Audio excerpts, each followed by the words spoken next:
Hey everyone, and welcome. Today, we're going on a bit of an inner journey. We're going to explore the connection between our light, our shadow, and what it really means to feel whole. Ready? Let's dive in. So, let me ask you this.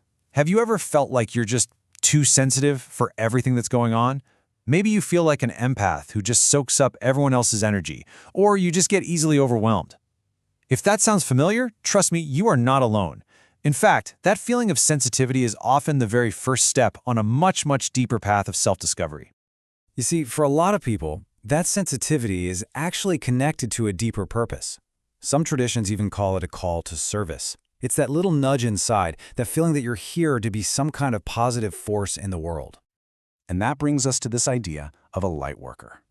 Now, this isn't about being perfect or some kind of saint. Not at all. It's simply a person who's made a conscious choice to be a force for good, to focus their energy on expanding things like joy, beauty, and love, not just for others, but for themselves too.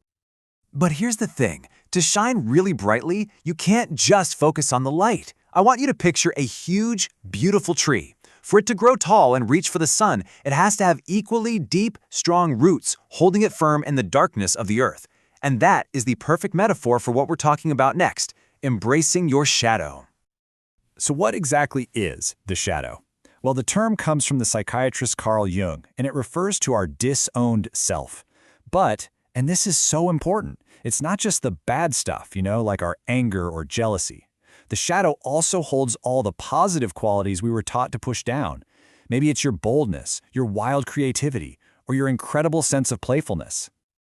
The poet Robert Bly gives us this amazing image. Think about it. When we're kids, we learn pretty quickly which parts of us get approval and which parts get rejected. So those unwanted parts, our messy emotions, our neediness, our loudness, they don't just vanish. We just pack them into this invisible bag that we drag along behind us, most of the time without even knowing it's there. So how does this invisible bag actually mess with our lives? Well, one of the main ways is through something called projection. This is a defense mechanism where we unconsciously see our own repressed traits in other people. So if we've disowned our own anger, we might see everyone else as being really aggressive. We're literally projecting the stuff in our own bag onto everyone around us. And this quote from Jung is basically a user's manual for shadow work. It's such a powerful tool. The next time you have a really strong reaction to someone, you're super irritated or annoyed or even intensely admiring of them, just pause for a second. That strong feeling? It's a clue. It's a giant flashing arrow pointing directly to a part of yourself you've disowned, a piece of your shadow that's just asking to be seen. Now, it's really easy to look at these two things and think it's a battle, right? Light versus dark, but they're not opposites, they're partners. Light work is all about empowering ourselves and sharing our gifts. Shadow work is about healing and integrating our fears and shame. You can't have one without the other. They are two essential halves of the exact same journey toward becoming whole. Now, this kind of deep inner work often leads people to what is called a spiritual awakening.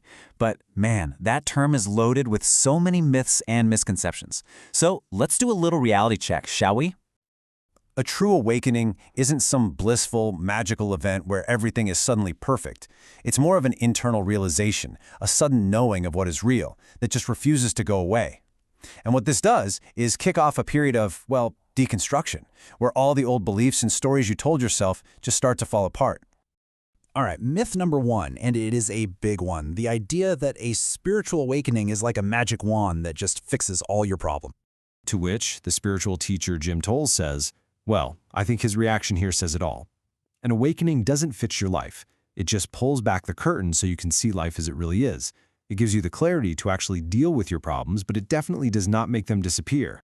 And that leads us to the second major myth, that an awakening is the finish line. That it's the goal you've been working so hard to reach. But in reality, it's the exact opposite. It's not the finish line, it's the starting gun. It's the beginning of the real work, the work of dissolving attachments, integrating your shadow, and figuring out what spiritual freedom actually feels like.